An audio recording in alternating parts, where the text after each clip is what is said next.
Hola, ¿qué tal?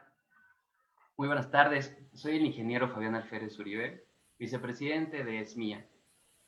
Les damos la bienvenida a nuestro ciclo de herramientas para la administración de la ingeniería. En esta ocasión nos acompaña el licenciado César Artemio Reyes Montoya, gerente regional jurídico de Holidays Vacations, SADCB, con el tema Derecho Laboral y Ámbito Empresarial. De igual forma, contamos con la presencia de nuestra presidenta, la ingeniera Lourdes Ortega Alfaro. Muchas gracias a todos los que se están conectando por acompañarnos. Cedo la palabra a nuestro presidente, ingeniero Lourdes. Adelante, Lourdes. Gracias, Fabián. Buenas tardes a todos los que nos acompañan el día de hoy. Les doy la más cordial bienvenida a nombre de la Sociedad Mexicana de Ingenieros Administradores. Como ya nos mencionó Fabián, tenemos el honor de tener con nosotros hoy al licenciado César Artemio Reyes Montoya, a quien invitamos para que nos hable sobre derecho laboral en el ámbito empresarial. Sabemos de sobra que nuestro recurso más importante es nuestro recurso humano. De ello va a depender en gran medida la calidad de nuestros trabajos y la terminación en tiempo y costo, ya que si no contamos con personal capacitado en condiciones adecuadas de trabajo, nuestros resultados difícilmente serán los esperados y puede poner en riesgo nuestra seguridad incluso. De tal manera que si no logramos trabajar como equipo, difícilmente podremos llegar a las metas establecidas. Pero a pesar de que lo sabemos, en muchas ocasiones es difícil mantener relaciones laborales adecuadas, por lo que aun si no es un tema que requerimos conocer a profundidad, es necesario tener las bases para saber cuáles son nuestros derechos y obligaciones en materia laboral hacia nuestro personal a cargo, ya sea nuestra empresa o seamos responsables de un equipo. Para hablarnos más a profundidad sobre estos temas, los dejaremos con el licenciado César Reyes, una vez que Fabián nos lea su semblanza, no sin antes agradecerle nuevamente por estar con nosotros. Muchas gracias, Lourdes. Bueno, antes de ceder la palabra al licenciado César Reyes, me permitiré leer rápidamente su semblanza. Es licenciado en Derecho por la Universidad Autónoma de Aguascalientes. Es abogado externo de varias firmas importantes, como lo son Grupo FAMSA, Banco Ahorro FAMSA, Banco Azteca, Financiera Coincidir, Distribuidora Liverpool, y es apoderado legal de Imacop Tour Corporation, así como gerente regional jurídico de Holidays Vacations en Aguascalientes, León, San Luis Potosí, Querétaro y Monterrey. Muchísimas gracias, César, por acompañarnos el día de hoy. Te cedemos la palabra para que puedas empezar tu exposición. Muchas gracias. Muchas gracias, Fabián, por la invitación. La ingeniera Lourdes Ortega, la presidenta de la Sociedad Mexicana de Ingenieros Administradores. Muchísimas gracias por tomarme en cuenta para dar una pequeña plática sobre el ámbito del derecho laboral y la importancia que tiene dentro de las empresas. ¿Por qué razón? El derecho laboral es aquel que regula las relaciones obrero-patronales. En este sentido, es la importancia que debemos de tener conocimiento al dirigir una empresa de cómo estar hacia los trabajadores y saber tanto nuestros derechos como obligaciones. Empezaremos entonces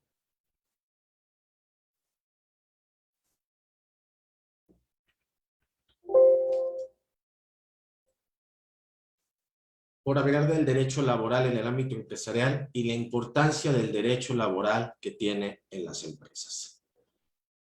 Nuestra Ley Federal del Trabajo es la ley reglamentaria del artículo 123, apartado A de nuestra Constitución Política de los Estados Unidos Mexicanos, y es aquella que rige las relaciones obrero-patronales entre la iniciativa privada. El apartado B de dicho artículo regula las relaciones entre el Estado y sus trabajadores, lo cual no será la Ley Federal del Trabajo la que regule esto, sino únicamente las relaciones obrero-patronales entre particulares. De ahí la importancia de conocer la Ley Federal del Trabajo cuando dirigimos una empresa. En este sentido, tenemos que saber lo que es derecho del trabajo o derecho laboral, como también es conocido.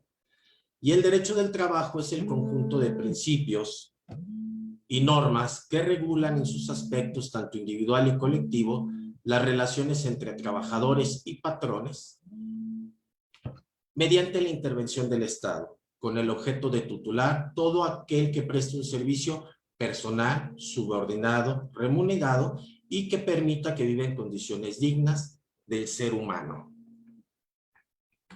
El derecho del trabajo, en el ámbito del derecho tenemos lo que se llama derecho público y derecho privado.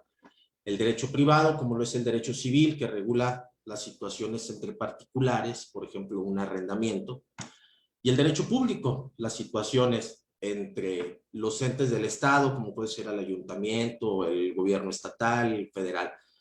Pero el derecho laboral va más allá, al igual que el derecho agrario, siendo este un derecho meramente social. ¿Por qué razón? Porque el derecho social es un conjunto de leyes, disposiciones y normas que establecen y diferencian los principios y las medidas de protección de las personas y grupos de la sociedad económicamente débiles o vulnerables. Se trata del marco jurídico que se ocupa de los eventuales conflictos que se producen dentro de la sociedad y las clases que los componen. Históricamente, el derecho del trabajo ha sido para proteger a los más desvalidos, que es el trabajador.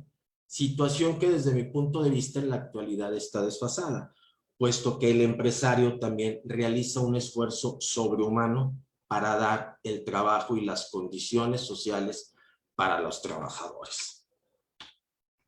Debemos entender entonces que nuestra Ley Federal del Trabajo clasifica dentro de esta el derecho individual del trabajo y el derecho colectivo, que este será nuestro derecho sustantivo, y nuestro derecho adjetivo, que será el derecho procesal del trabajo.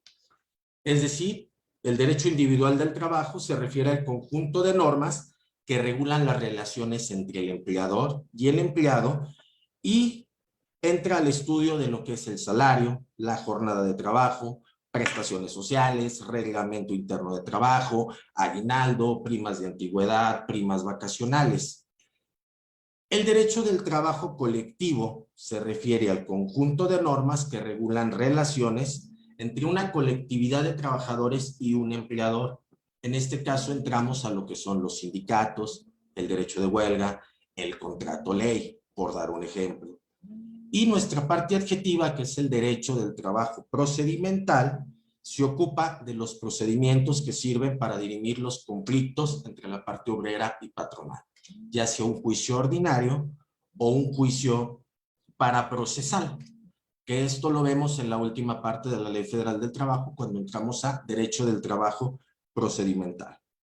Por lo tanto, hay que advertir que la Ley Federal del Trabajo no regula relaciones jurídicas, como lo mencioné hace un momento, entre el Estado y sus trabajadores, sino solamente el sector privado. En este sentido, para conocer la materia laboral, debemos entender lo que es el trabajo. Y se entiende por trabajo digno o decente aquel en el que se respeta plenamente la dignidad humana del trabajador, que no existe discriminación por orden étnico o nacional, género, edad, discapacidad, condición social, condiciones de salud, religión, condición migratoria, opiniones, preferencias sexuales o estado civil. Se tiene acceso a la seguridad social y en contra de la Ley Federal del Trabajo, al contener disposiciones de orden público e interés social, no produce efecto legal alguno. ¿Y cuáles son estas situaciones?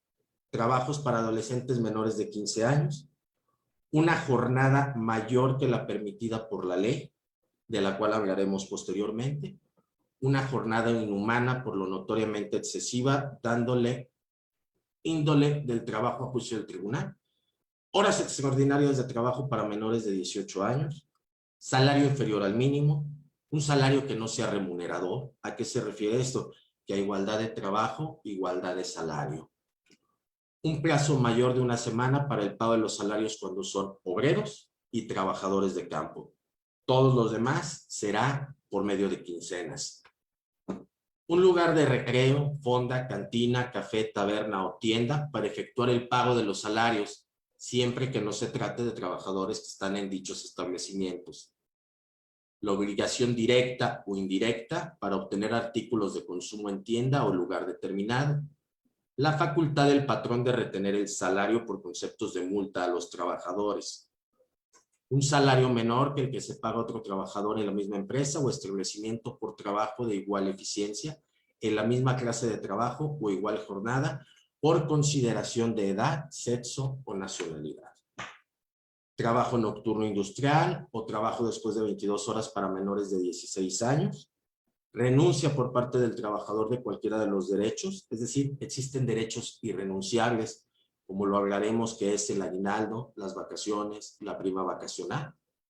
Encubrir una relación laboral con actos jurídicos simulados para evitar el cumplimiento de obligaciones laborales o de seguridad social.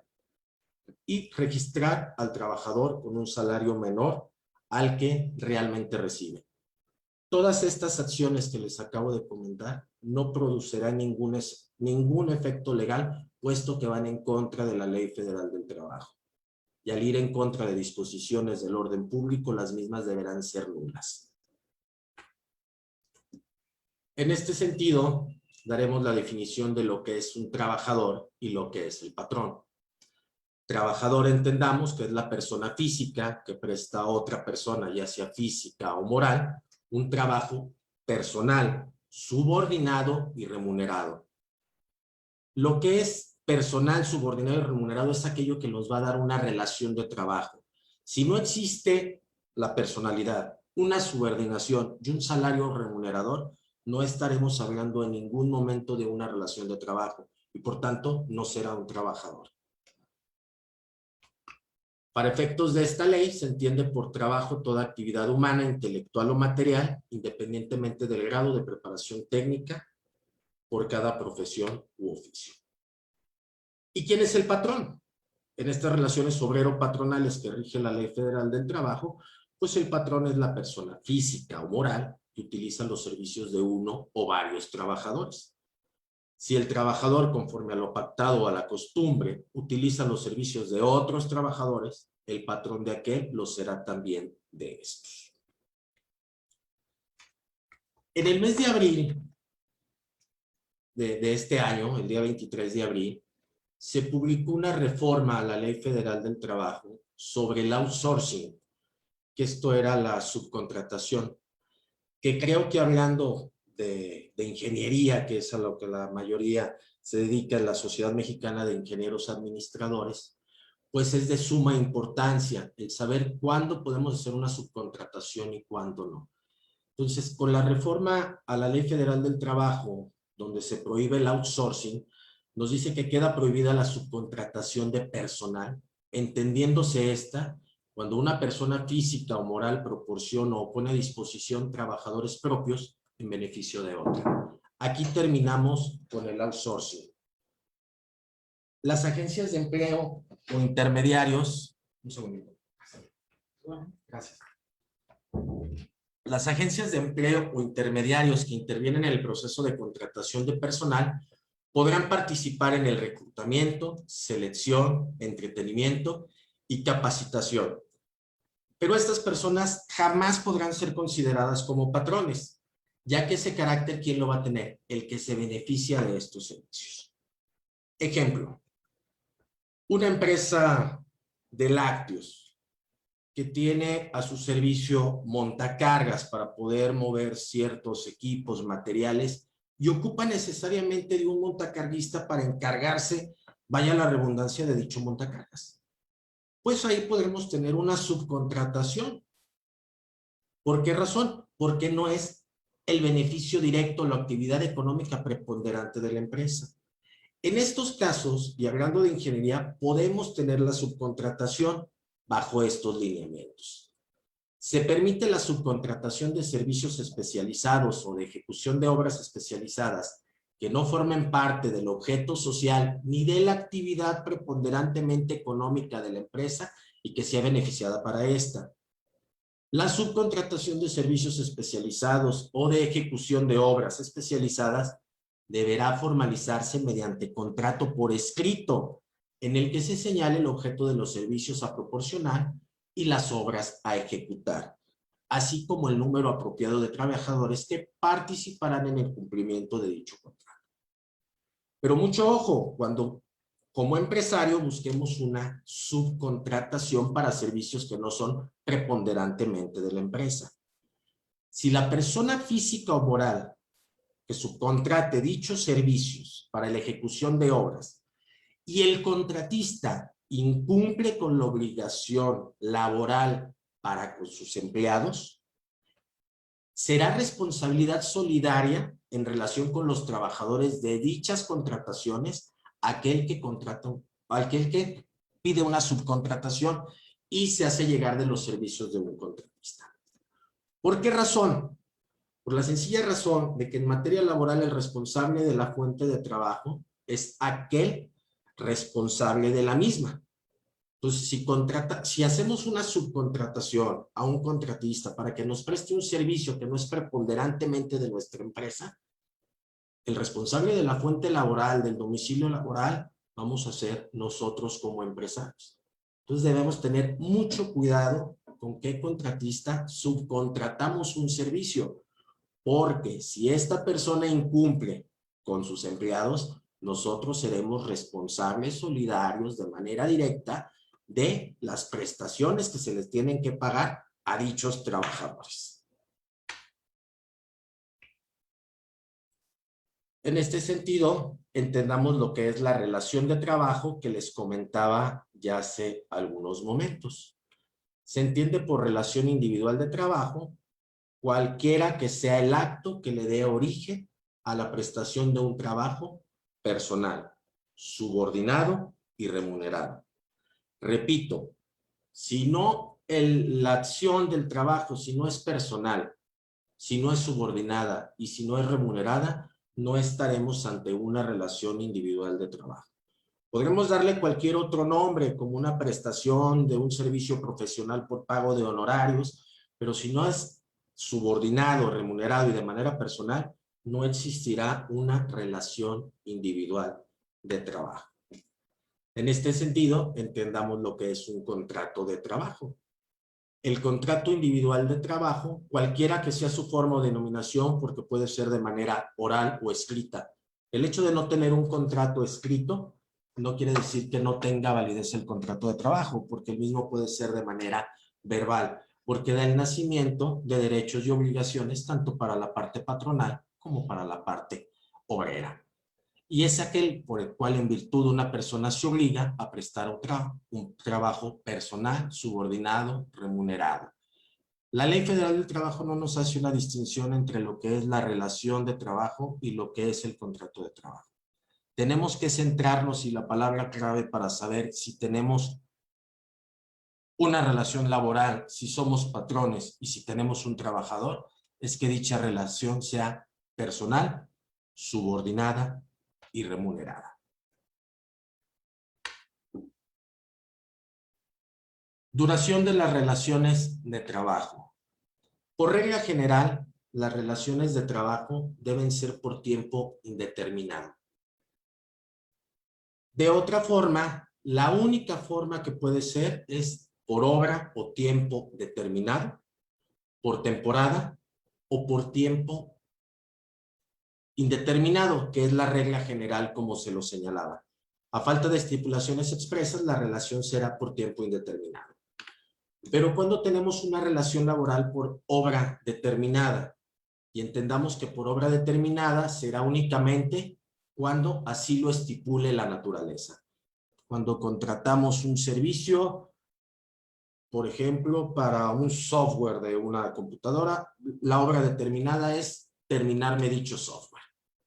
Este tipo de contrato se celebra para ejecutar una obra determinada y dura hasta que termina dicha obra.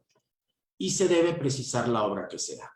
Otro ejemplo, construcciones civiles, hablando aquí de ingeniería, o el desarrollo de un módulo digital, como lo dije ahorita, de un software, o implementación de archivos físicos. Y por tiempo determinado es cuando le exige la naturaleza de un empleo. ¿Cuál puede ser esta?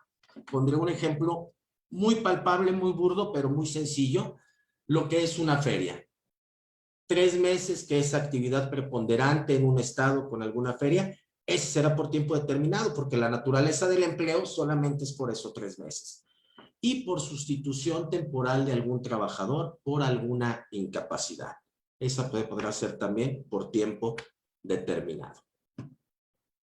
Ahora bien, existe mucho conflicto en las empresas cuándo saber cuándo un trabajador me rinde y está apto para el trabajo o va a entrar un periodo de capacitación y cuándo no tenemos responsabilidad como patrones para rescindir dicha relación laboral. Pues la Ley Federal del Trabajo nos marca 2 situaciones, lo que es el periodo de prueba a 30 días o la capacitación y adiestramiento que tiene que ser a 30 días, pudiéndose prorrogar el periodo de prueba hasta 180 días cuando se trata de gerentes, administradores, y en la capacitación también podemos ampliarla hasta 180 días cuando se trata de administradores o gerentes. Por tanto, el periodo de prueba no podrá exceder de 30 días. Y el único fin que persigue tener un periodo de prueba es saber que el trabajador cumpla con los requisitos y conocimientos necesarios para lo cual fue contratado. Se puede extender, como se los dije un momento, hasta 180 días cuando se trate de trabajadores de puestos de dirección, gerenciales y demás aquellos que realicen funciones de dirección o administración en la empresa. Y la capacitación inicial, la duración máxima será de 3 meses o hasta 6 meses cuando se trate de trabajadores de puestos gerenciales, de dirección o funciones administrativas.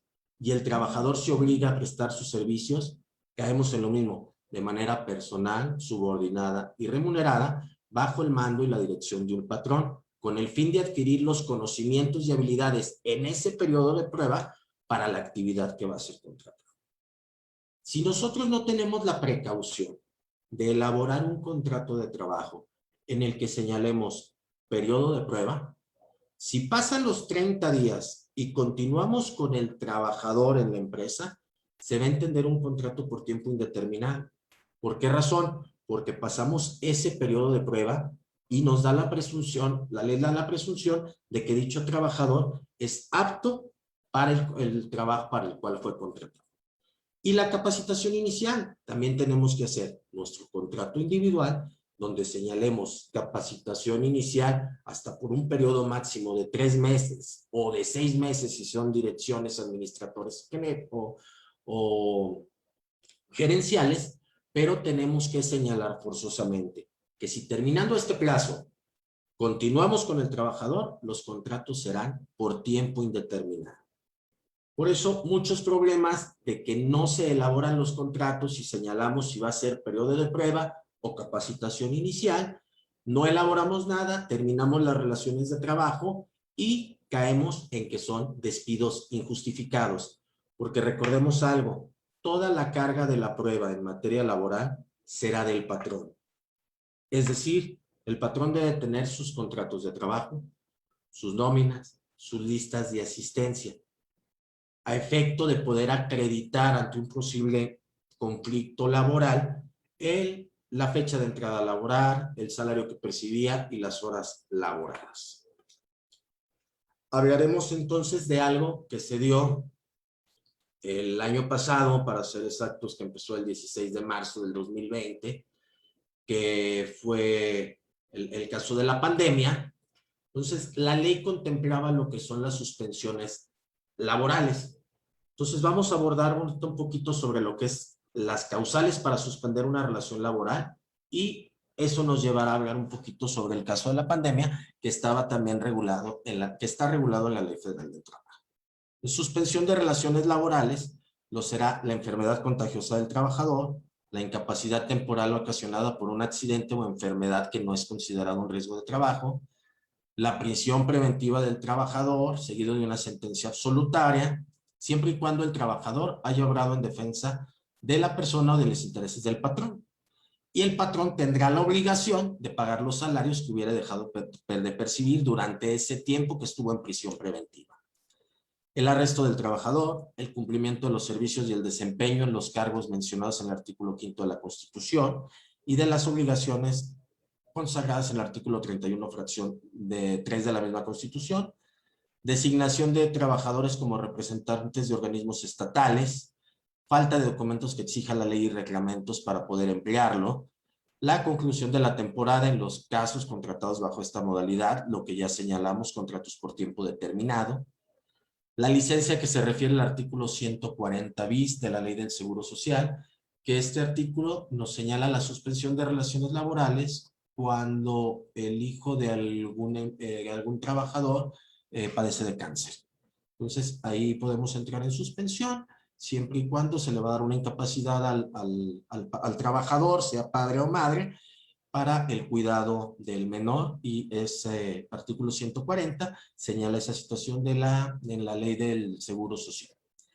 Y vamos a lo que sea el artículo 42 bis de la Ley Federal del Trabajo, que es muy palpable, pues es algo que estuvimos viviendo y que seguimos viviendo con la pandemia.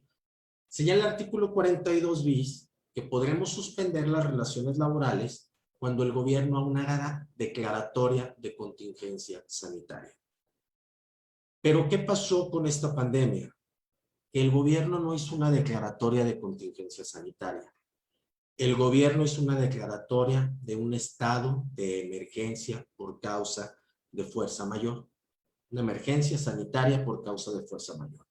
Por lo que a la literalidad de lo que nos señalaba la Ley Federal del Trabajo, pues no era una declaratoria de contingencia. De ahí el problema de muchos empleadores, de muchos empresarios, de caer en el dilema de cómo se tenían que pagar esos días que estábamos en contingencia.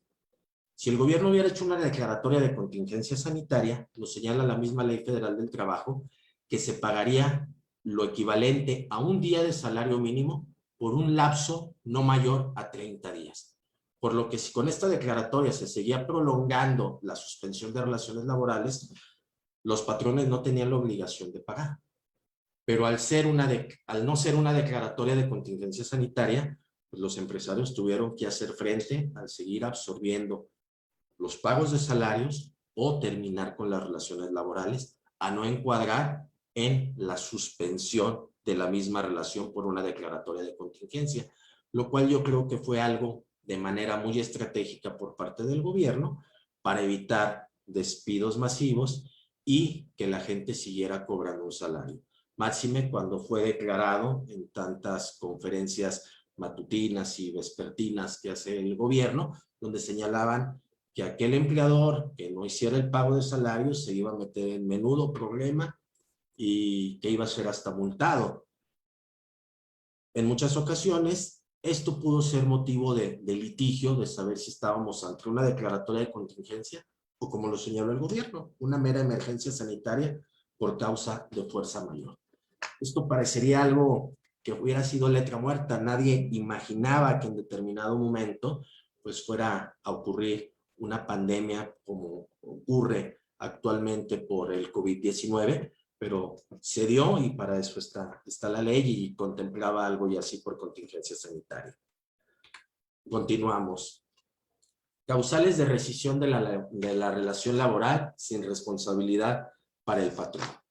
Bueno, pues estas causales son engañarlo el trabajador que lo hubiera propuesto para poder desempeñar su trabajo sin poder tener la capacidad para hacerlo, incurrir el trabajador en sus actividades en faltas de probidad u honradez, cometer el trabajador en alguno de sus compañeros los actos enumerados en la fracción anterior, cometer el trabajador fuera del servicio contra el patrón o familiares actos graves que hagan imposible el cumplimiento de la relación laboral, ocasionar el trabajador perjuicios materiales, ocasionar el trabajador perjuicios por negligencia, comprometer al trabajador por su imprudencia o descuido la seguridad del establecimiento, cometer el trabajador actos inmorales dentro del centro de trabajo u hostigamientos sexuales hacia cualquier persona, ya que hablamos de no actos discriminatorios y no hablamos de hombre o mujer, sino en general actos discriminatorios o hostigamiento sexual. Revelar el trabajador secretos de fabricación, tener el trabajador más de 3 faltas durante un periodo de 30 días. Aquí hay que ser muy persuasivos, no estamos hablando de 3 faltas en un mes, hablamos de 3 faltas en un periodo de 30 días naturales de la secuencia del trabajo, ya que el trabajo son 6 días a la semana con un día de descanso. Entonces tenemos que saber que esta causal de rescisión son 3 días, pero en un periodo de 30. Muchos lo confunden que son 3 faltas en el mes. No, pueden ser en un periodo, deben ser tomadas en cuenta en un periodo de 30 días. Desobedecer el trabajador al patrón, negarse al trabajador a adoptar medidas preventivas. En este caso, y como ejemplo la pandemia, aquellos trabajadores que no han querido usar un cubrebocas, sanitizarse, usar un gel antibacterial, incurren en esta situación de no adoptar medidas preventivas para evitar accidentes o enfermedades. Concurrir al trabajador en sus labores en estado de ebriedad o bajo algún narcótico. La sentencia ejecutoria que ponga pena de prisión al trabajador. Y las análogas establecidas en la ley.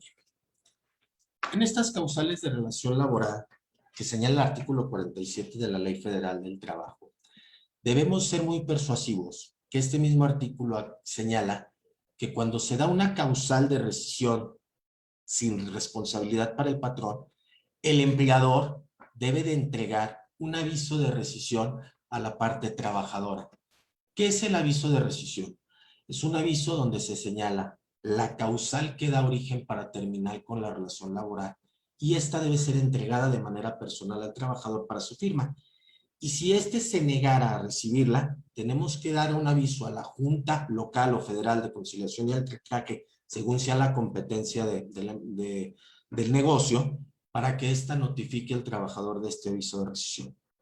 Anteriormente, el hecho de no presentar un aviso al trabajador nos ponía en la situación de presumir un despido injustificado, cosa que la mayoría de los empleadores hacían. Jamás entregaban un aviso de rescisión. Y al estar demandados y al no tener el aviso, se tenía de manera presuntiva y como cierto el despido injustificado.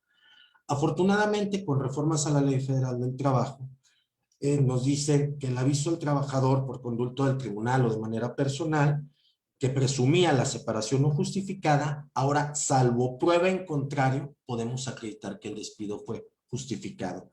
Este es un arma que nos deja la Ley Federal del Trabajo para no dejarnos en estado de indefensión, del hecho de que no hayamos presentado por desconocimiento de ley un aviso, pero lo podamos acreditar en juicio, pues nos da la facultad de poder acreditar que no fue un despido injustificado, sino un despido justificado al embonar una causal de rescisión de la relación laboral sin responsabilidad para el patrón.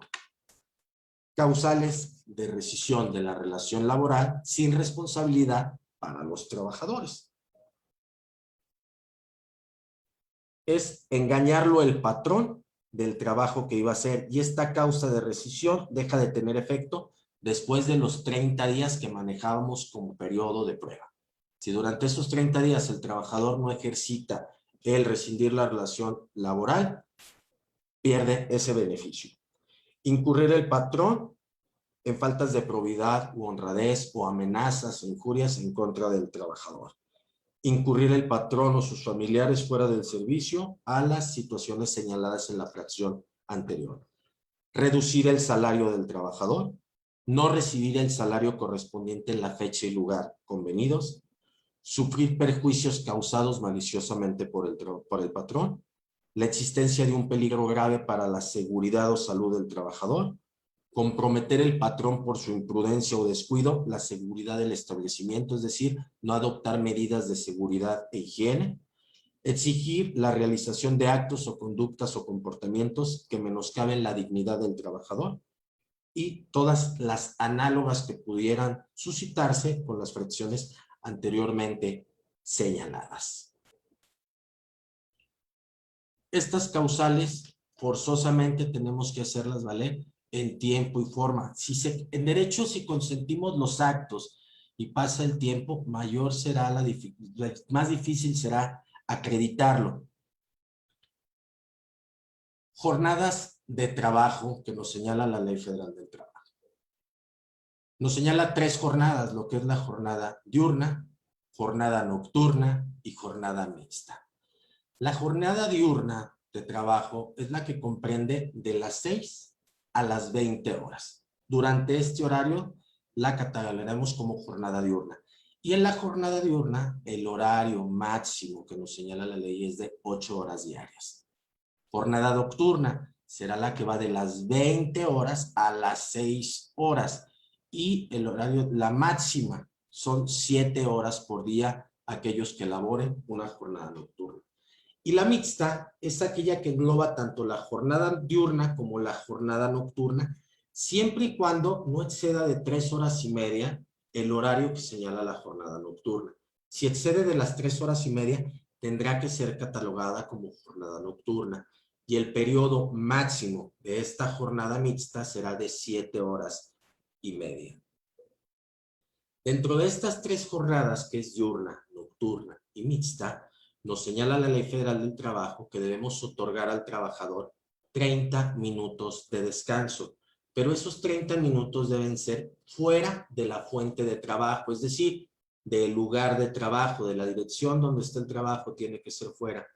Si el trabajador toma esos 30 minutos dentro de la empresa, o sea, dentro de la fuente laboral, se computará como jornada de trabajo. Y aquí caemos en lo que es el tiempo extraordinario. En el tiempo extraordinario, si tenemos una jornada diurna que son por 8 horas, con una jornada de 6 días, porque por cada 6 días debemos tener un día de descanso, que son 48 horas, y excedemos nuestra jornada de trabajo, las primeras 9 horas que excedamos de esas 48, tratándose de una jornada diurna, o 42, tratándose de una jornada nocturna, el tiempo extraordinario, las primeras 9 horas que excedan de esas jornadas, serán pagadas al doble por semana. Y si excedemos de 9 horas, las mismas tendrán que ser pagadas al triple. Días de descanso señalados por la Ley Federal del Trabajo, es el 1 de enero, el primer lunes de febrero en conmemoración del Día de la Constitución Mexicana, del 5 de febrero, el tercer lunes de marzo en conmemoración del natalicio de Benito Juárez, 21 de marzo, 1 de mayo, Día del Trabajo, Día de la Independencia, 16 de septiembre, el tercer lunes de noviembre en conmemoración del aniversario de la Revolución Mexicana, el 1 de diciembre cada 6 años, cuando es el cambio del Poder Federal, Ejecutivo Federal, Navidad, 25 de diciembre, y las que determinen las leyes federales o leyes locales en caso de elecciones extraordinarias para efectuar una jornada electoral. Vacaciones. Los trabajadores que tengan más de un año de servicios disfrutarán de un periodo anual de vacaciones pagadas que en ningún momento puede ser inferior a 6 días y que aumentará 2 días laborables hasta llegar a 12 por cada año subsecuente de servicios. Después del 4º año, el periodo vacacional aumentará en 2 días por cada 5 de servicios. Y el pago de vacaciones trae consigo que se pague una prima vacacional, la cual es un 25% adicional del pago de las vacaciones. ¿Pero cómo entender esto? Pues hacemos una tabla. Por un año de servicio nos van a corresponder 6 días de vacaciones. Por 2 años de servicio, 8 días de vacaciones. Por 3 años de servicio, 10 días. Por 4 años, 12 días. Y aquí, del 5º año al 9º año, 14 días, porque ya aumentará 2 días por cada 5. Entonces, de 10 a 14 serán 16, de 15 a 19 serán 18, de 20 a 24 serán 20, de 25 a 29 serán 22, y así sucesivamente hasta los años de servicio que lleguen a prestar los trabajadores dentro de una empresa. Salario. El salario es la retribución que debe pagar el patrón a un trabajador por su trabajo. El salario se integra con los pagos hechos en efectivo por cuota diaria, gratificaciones, percepciones, habitación, primas, comisiones, prestaciones en especie y cualquier otra cantidad o prestación que se entregue al trabajador. Es decir, debemos entender que el salario diario integrado es el salario total del trabajador. Muchos patrones caemos en el error de decir que el salario es aquel con el que está dado en un seguro social o aquel que es el salario base de cotización. El salario que debemos de tomar en cuenta para saber del salario, el salario diario, es el salario integrado, que contenga premios por puntualidad, gratificaciones, percepciones. Ese es el salario. El aguinaldo es una prestación que se tiene que pagar antes del 20 de diciembre y que no debe ser menor a 15 días. Es una prestación que señala la Ley Federal del Trabajo y que se tiene que pagar invariablemente al trabajador antes del 20 de diciembre. El aguinaldo se paga por año calendario, es decir, tienes derecho a tus 15 días durante un año trabajado. Si el trabajador, como ejemplo, empieza a laborar con nosotros en un septiembre, no esperar hasta el otro septiembre para pagar el aguinaldo. Este se tiene que pagar antes del 20 de noviembre. Entonces, de septiembre a noviembre, ¿qué voy a hacer yo como patrón? Pagar la parte proporcional que me toque del aguinaldo. Es decir, Si son 15 días por un periodo de 12 días y de septiembre a diciembre son 4 meses, pagaré el proporcional a esos 4 meses únicamente. Hablaremos entonces de las obligaciones de los patrones y de las prohibiciones de los mismos que señala la Ley Federal del Trabajo. Obligaciones de los patrones hacia con el trabajador: cumplir las disposiciones de las normas de trabajo, es decir, aquello que señala la Ley Federal del Trabajo, es decir, cumplir con los pagos de aguinaldo, vacaciones, prima vacacional, o en su caso, prima de antigüedad, que señalaremos posteriormente.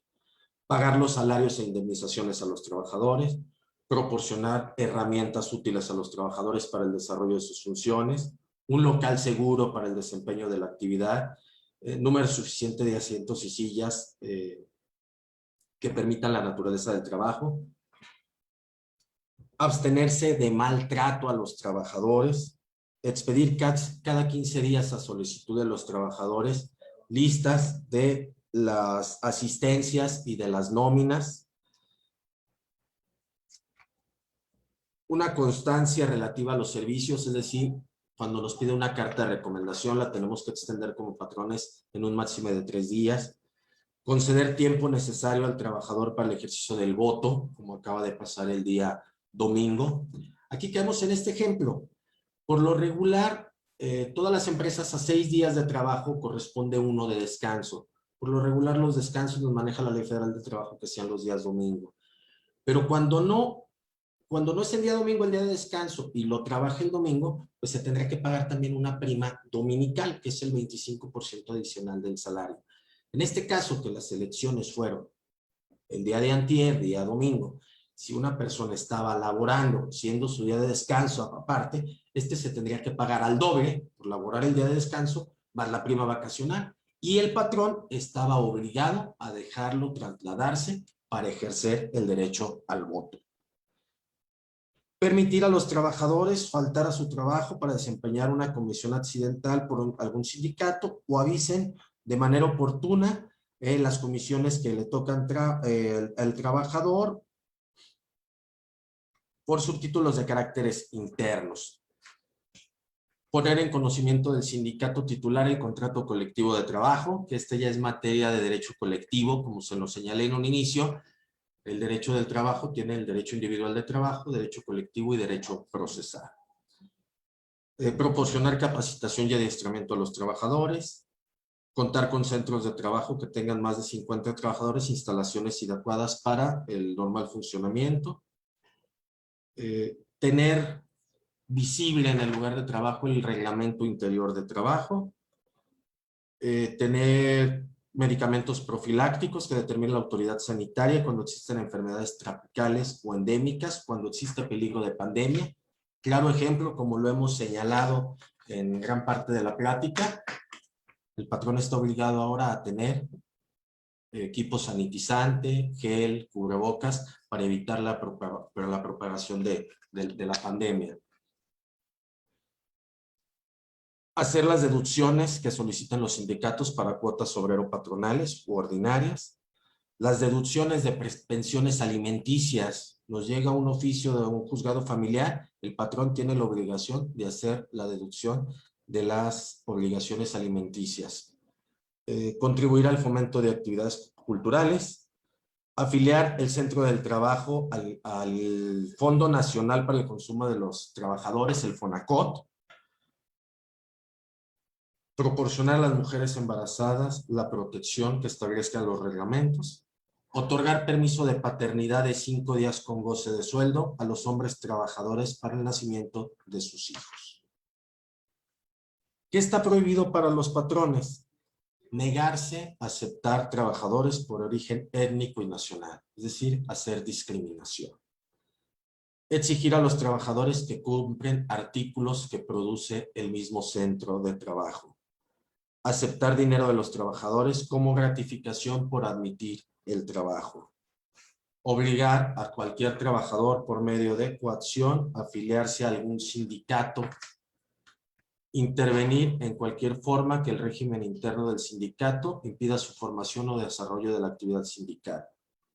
ejecutar actos que restrinjan a los trabajadores el derechos que otorga la ley, portar armas en el interior de trabajo, presentarse en estado de ebriedad, realizar actos de hostigamiento sexual hacia los trabajadores, exigir la presentación de certificados médicos de no embarazo para el ingreso o permanencia de las mujeres en el centro laboral, despedir a una trabajadora o coaccionarla por estar embarazada o por su estado civil, dar de baja o terminar la relación de un trabajador y cuente con una declaración especial de ausencia. La declaración especial de ausencia es un procedimiento de manera civil, que se llama un juzgado civil en la de jurisdicción voluntaria, para que se declare la ausencia de la persona. Realizar cualquier acto tendiente a ejercer control sobre el sindicato. Obligaciones de los trabajadores y prohibiciones. Son obligaciones de los trabajadores cumplir con las disposiciones que señala la Ley Federal del Trabajo, desempeñar el servicio bajo la dirección del patrón, dar aviso inmediato, las causas justificadas que impidan concurrir a su trabajo, restituir al patrón los materiales no usados, observar buenas costumbres durante el centro de trabajo, prestar el auxilio que necesite por algún siniestro que se suscite en el lugar de trabajo, integrar los organismos que señale la ley, como pueden ser aquellos que tienen que estar inscritos en la Secretaría del Trabajo y Previsión Social, como que son aquellos de salubridad e higiene, por dar algún ejemplo. Someterse a reconocimientos médicos en el Reglamento Interior del Trabajo, poner de conocimiento del patrón enfermedades contagiosas que padezcan a efecto de poder suspender la relación de trabajo, como lo señalamos anteriormente, y guardar escrupulosamente secretos técnicos o comerciales de la fuente de trabajo. ¿Qué está prohibido a los trabajadores?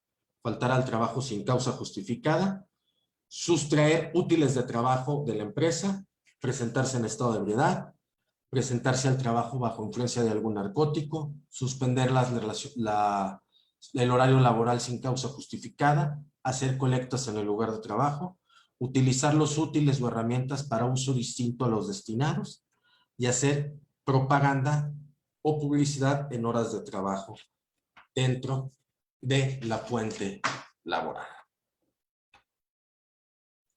Terminaremos entonces como derecho individual del trabajo a lo que tiene derecho el trabajador por medio de una indemnización. Cuando el trabajador nos presenta una renuncia, tendrá derecho únicamente a la parte proporcional de su aguinaldo, a sus vacaciones, ya sean proporcionales, a la prima vacacional y a una prima de antigüedad siempre y cuando haya tenido más de 15 años al servicio del patrón. Y la prima de antigüedad, esta son 12 días por año de servicio topada a 2 salarios mínimos. El despido justificado traerá como consecuencia que le pagamos al trabajador y el despido justificado será por las causas de rescisión que señalamos anteriormente sin responsabilidad para el patrón, recomendando siempre entreguemos el aviso de rescisión o hacérselo saber a la Junta para que éste lo notifique al trabajador y será el aguinaldo, vacaciones, prima vacacional y la prima de antigüedad.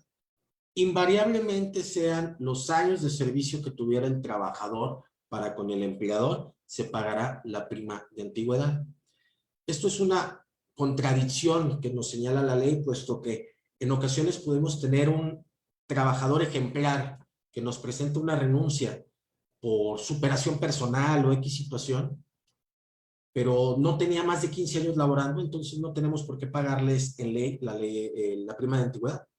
Pero un trabajador que ya nos dio una causal para despedirlo, que no es un buen elemento, la ley nos señala que tenemos que pagarle su prima de antigüedad por los años de servicio que haya tenido en la empresa, aunque no hayan sido más de 15, como en el caso de una renuncia. En el caso de un despido injustificado, tendremos que pagar al trabajador el aguinaldo, sus vacaciones, su prima vacacional, su prima de antigüedad, los salarios caídos que se den desde el momento del despido hasta la solución del conflicto, y una indemnización constitucional que consiste en 3 meses de salario. En caso de que el trabajador demande una reinstalación y nosotros nos neguemos a reinstalarlo, aparte de las prestaciones que les acabo de nombrar, tendremos que pagar una indemnización a la que se refiere el artículo 50 de la Ley Federal del Trabajo, en la cual tendremos que pagar adicionalmente al trabajador 20 días por año de servicio por negarnos a la reinstalación del mismo. Como recomendación, y para cerrar esta pequeña plática de derecho individual del trabajo encaminado al ámbito empresarial, debemos tener siempre como patrones nuestro contrato de trabajo, nuestras listas de asistencia a efecto de saber los días que laboró la persona, así como los horarios que la misma laboraba y no nos reclamen un tiempo extraordinario que nunca laboraban, toda vez que la carga de la prueba siempre será del patrón. Y existe algo en derecho laboral que tenemos que comentar y que deben de tener muy presente siempre. En materia de derecho del trabajo existe la suplencia de la queja. ¿Qué es la suplencia de la queja? Al ser un derecho social, como se los mencioné al principio de la plática, y al tener al trabajador como un ente vulnerable hacia el patrón, la suplencia de la queja es aquella que le hará la Junta, o bien una Junta federal o local, o bien en un amparo, un juzgado de un tribunal colegiado de distrito, sobre aquellas omisiones que haya hecho el trabajador en su defensa reclamando algo y que de manera supletoria la autoridad lo dé en beneficio del trabajador. Por tanto, repito, debemos de tener siempre todos nuestros documentos de los trabajadores, un expediente de cada trabajador en orden, con nuestro contrato, las listas de asistencia y las listas de nómina, para evitar tener que pagar mayores prestaciones en un conflicto laboral. Con esto terminamos esta pequeña presentación, agradeciendo nuevamente a la Sociedad Mexicana de Ingenieros Administradores, el ingeniero Fabián Alférez, a la presidenta Lourdes Ortega, el permitirme expresar un poquito de lo que sabemos de derecho laboral ante ustedes, esperando les sirva en todas sus empresas. Muchas gracias por su atención. Muchísimas gracias, César.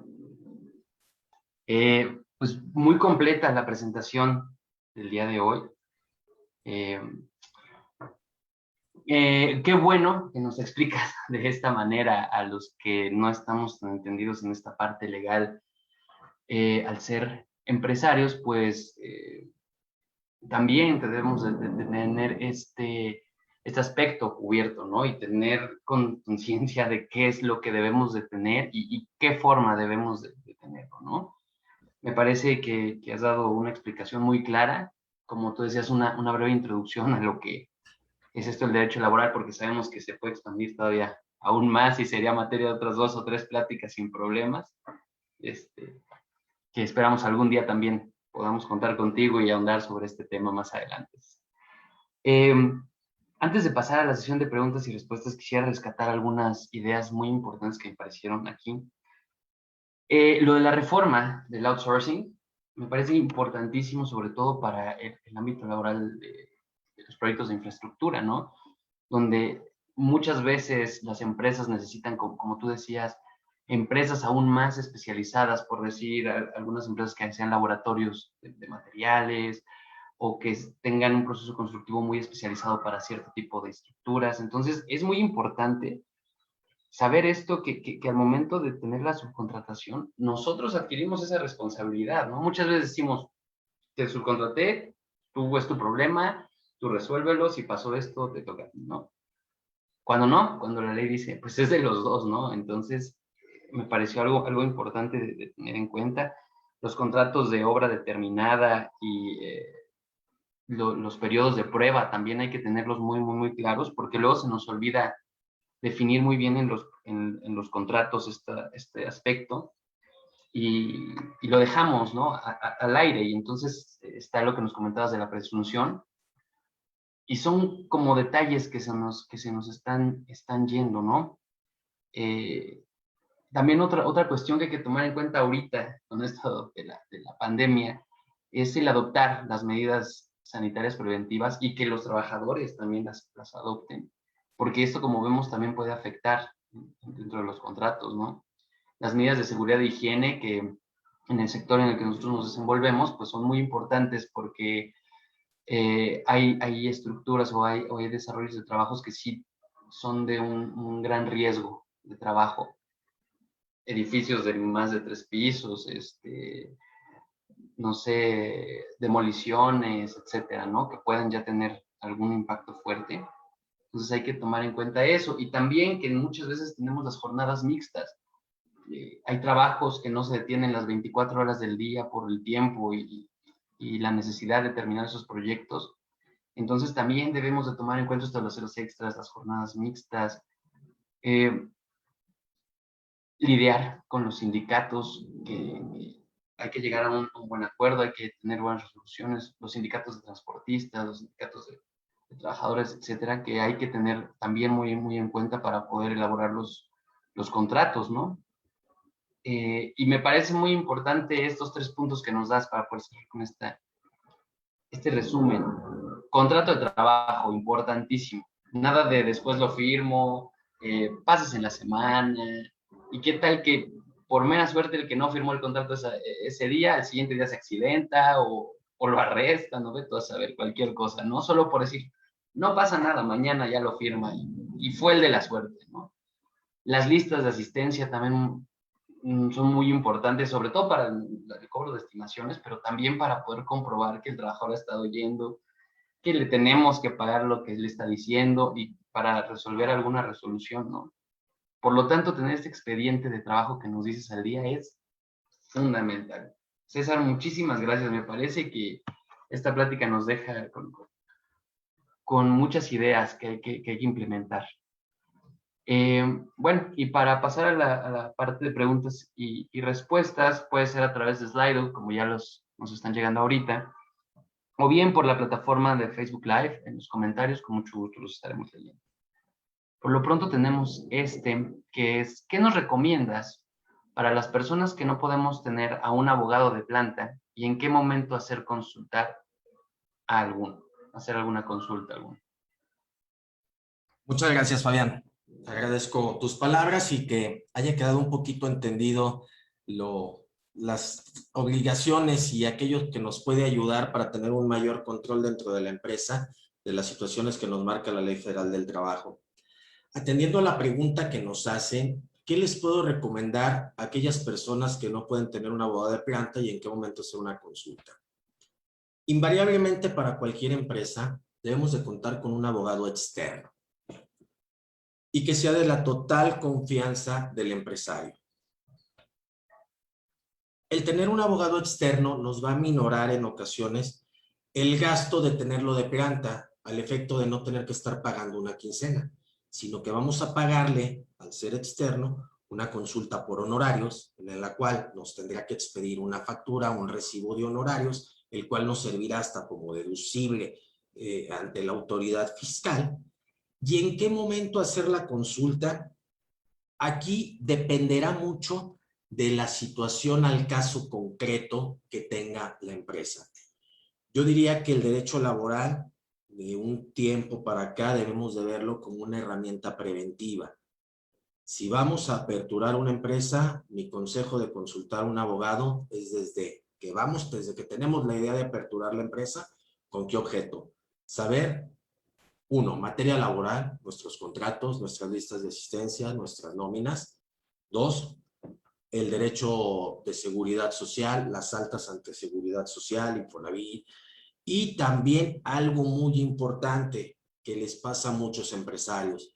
En ocasiones quieren llegar, montar una empresa y se nos olvidan los usos de suelo que tanto deben de estar familiarizados ustedes como ingenieros.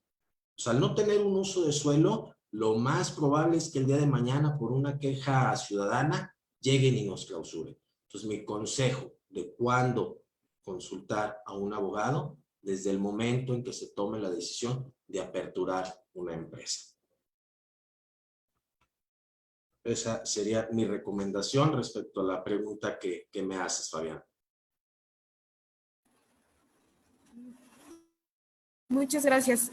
También nos preguntan, nos dicen, otorgar un contrato a una persona física o moral para trabajos exclusivamente de mano de obra en construcción, ¿se considera outsourcing? Debemos de cambiar ya la perspectiva de lo que es un outsourcing. El outsourcing está ya totalmente prohibido.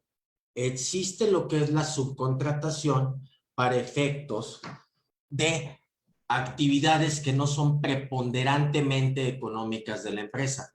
Por lo que si nosotros contratamos un servicio para la elaboración de alguna situación que no es preponderante para la empresa, será considerada como subcontratación. Muchas gracias, César. Me parece que ya no hay otras preguntas. Yo quisiera hacerte una pregunta sobre cuando nosotros estamos interesados en desarrollar algún proyecto, ¿en qué punto debemos de empezar a ver ya o a platicar con los abogados o los expertos en el tema sobre los permisos de construcción, los permisos para poder hacer la obra que nosotros queremos hacer en cierto lugar, ¿no? O la liberación de derecho de vía sobre los terrenos que alguna tal vez crucen por nuestro proyecto? Desde que nosotros tenemos la idea del proyecto, cuando ya tenemos el proyecto un poco más definido, como más o menos qué tiempo deberíamos empezar a preocuparnos por esos temas. Esta situación, Fabián, y me ha tocado, es algo que va de la mano en la obtención de los permisos ante las autoridades competentes, ya sea una autoridad municipal, estatal o gobierno federal. Invariablemente ocuparemos de un abogado. ¿Con qué objeto? En ocasiones el hecho de presentar un permiso para que se me otorgue el derecho de vía o la construcción o una licencia comercial o un uso de suelo, el hecho de presentarlo ante la autoridad no nos da como resultado que el mismo vaya a ser positivo. Puede haber una negativa en muchas ocasiones por parte de la autoridad por no situarnos a lo que dice la norma. O, por ejemplo, pondré un ejemplo aquí en el estado de Aguascalientes. Los planes de desarrollo municipal, hablando de vialidades para construcciones, nos señalan lo que son vialidades primarias, secundarias, colectoras, y en cierto, o de repente también el tipo de fraccionamiento, si es tipo campestre, residencial, habitacional, tipo medio o de interés social. Y para todas estas situaciones habrá permisos que se otorguen en dichas vías o en dichos fraccionamientos y situaciones que no se otorguen. Mi recomendación es, desde un inicio de tener un proyecto, consultar al abogado experto en desarrollo urbano para saber la factibilidad de poder obtener esos permisos. Porque en ocasiones la empresa de ingeniería monta todo un proyecto para llevar a cabo y se nos olvida saber la factibilidad de ese permiso y ya perdimos tiempo, dinero y esfuerzo en el desarrollo de ese proyecto, que el cual no se va a concretar porque la ley no lo permite, por estar en un derecho de vía que no puede ser permitido, o en un fraccionamiento que no puede ser permitido, o invariablemente por alguna otra situación que señale algún programa de desarrollo municipal, estatal o federal.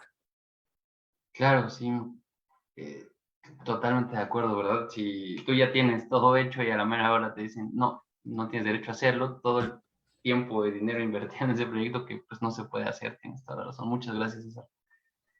Por ahí tenemos otras dos preguntas. Buenas tardes. En el caso de la subcontratación, ¿también se compartirán las obligaciones con el proveedor? Así es, Fabián. Aquella persona que contrate los servicios, que pide una subcontratación, y si la persona, es decir, no es que estemos nosotros directamente ligados con el proveedor. Si el contratista cumple con todas las obligaciones con sus empleados, no tendremos nosotros ningún problema. El problema se dará cuando el contratista incumpla con las obligaciones hacia con sus trabajadores, es hasta en tanto que nosotros seremos responsables solidarios con ellos. Pero si el contratista hace los pagos, no queda mal con el trabajador, no tendremos ningún problema ni seremos solidarios responsables de él.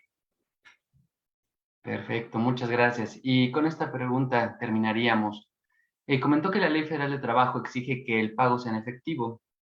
¿Depósito en tarjeta de institución bancaria está permitido en dicha ley? La Ley Federal del Trabajo no señala que tenga que ser forzosamente en efectivo, en tarjeta. Lo que sí debemos de tener muy en cuenta en la empresa son nuestros recibos de nómina. Y ya nos lo señala la ley de seguridad social, que dichos recibos de nómina deben estar timbrados. Entonces, mi recomendación es con sus contadores que cada quincena tengan sus recibos de nómina timbrados y que sean firmados por el trabajador. Invariablemente, aunque depositemos en tarjeta bancaria, porque la practicidad y la tecnología para eso es, para usarse y para facilitarnos las relaciones entre los individuos. Imagínate tener una empresa de 100 trabajadores y tener como en la época del trueque todos formados para pagarles. Pues hacemos transferencias y queremos hacerles llegar nuestro recibo de nómina timbrado para acreditar que ya hemos hecho el pago de la retribución salarial. Perfecto. Muchísimas gracias, César, por esta exposición, por aclarar estas dudas. No, gracias a ti. Agradecemos mucho que estés con nosotros. Bueno, cedo la palabra a nuestra presidente, la ingeniera Lourdes Ortega. Adelante, Lourdes. Gracias. Espero que se oiga. Aquí está lloviendo, pero bueno, muchas gracias por su ponencia. Considero de gran importancia abrir nuestros panoramas a estos temas porque pueden repercutir no solamente en nuestro proyecto, sino en nuestra empresa misma. No hay que perder de vista la ley que va a velar siempre por los derechos de los trabajadores, ya que a lo largo de la historia como se han venido dando muchos casos de explotación laboral y aún hoy en día muchos de los derechos se ven transgredidos fácilmente. Entonces creo que nos corresponde velar por los intereses de ambas partes, generando condiciones de trabajo óptimas que permitan el crecimiento laboral y personal de todos los involucrados, sin perder de vista los resultados que quiere nuestro cliente obtener, ¿no? A nivel mundial, considero que somos de los, bueno, no considero, se ha visto que somos de los países con jornadas más largas y menos eficientes y debemos de tratar de revertir esto generando personal más comprometido, más eficiente, que respetando nosotros sus derechos laborales también y no solamente por el hecho de evitar problemas que tuviéramos con la ley, sino también para tener personal conforme, ¿no? Que con una cultura ganar, ¿no? Licenciado César, muchas gracias. Ha sido un honor para nosotros tenerte el día de hoy con nosotros. Y en nombre de la Sociedad Mexicana de Ingenieros Administradores, te entrego este reconocimiento por tu ponencia Derecho Laboral y Ámbito Empresarial dentro de nuestro ciclo de conferencias Herramientas para la Administración en la Ingeniería. Gracias a todos por acompañarnos, espero haya sido de su interés y los invitamos nuevamente a formar parte de nuestra sociedad. No dejen de seguir la página, que tendremos grandes noticias para ustedes. Tampoco se pierdan nuestro ciclo de conferencias, donde tendremos al ingeniero Edixon Garrillo, que nos hablará de aseguramiento de calidad. Gracias, Fabián. Muchas gracias. Entonces, finalmente, para terminar este webinar, hacer algunos anuncios de nuestra sociedad. Estamos, como vieron en nuestras redes sociales, haciendo algunos ajustes.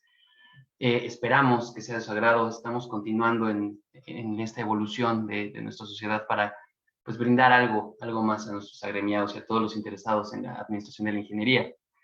De igual forma, estamos planeando ya un evento que tendrá por título Semana es Mía. Ya estaremos poniendo alguna información también en nuestras redes sociales para que puedan acompañarnos. Será algo que hemos preparado con mucho corazón para que todos puedan tener ese extra de la administración en ingeniería. Y pues bueno, muchísimas gracias, Lourdes. Muchísimas gracias otra vez, César, por acompañarnos. Y a todos aquellos que se han conectado el día de hoy, muchas gracias, Raúl, por apoyarnos.